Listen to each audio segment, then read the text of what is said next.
જીવનમાં કોઈ વસ્તુ તૂટશે તો ચાલશે, કાચ ફૂટશે તોય ચાલશે, પણ જીવનમાં કદી કોઈની પણ શ્રદ્ધા તૂટે ને એવી વાત ન કહેવી. કોઈની શ્રદ્ધા વધે, વિશ્વાસ વધે એવી વાત કહેવી, એવો સત્સંગ સંભળાવો. કેમ કે શ્રદ્ધા અને વિશ્વાસ એ તો આત્માનો ખોરાક છે. શ્રદ્ધા અને વિશ્વાસથી જ તમે આ માર્ગે પરાકાષ્ઠાએ પહોંચી શકો છો. પણ ઘણા હોય છે મનુષ્ય એવા કે જે પોતે તો અધર્મના માર્ગે છે જ, જે પોતે જોયા જાણ્યા વગર ગુરુ નિંદા કરે છે, ગુરુના અવગુણ ઘેર ઘેર ગાય છે, અને એ તો ગુરુ નિંદા કરીને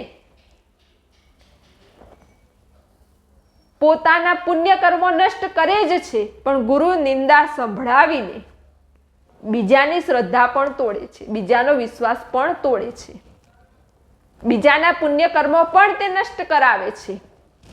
તો જીવનમાં ક્યારેય સદગુરુની નિંદા કરવી નહીં અને સાંભળવી પણ નહીં. કોઈ નિંદા કરતું હોય તો કહી દેવાનું કે ગુરુ નિંદા અમે સાંભળતા નથી.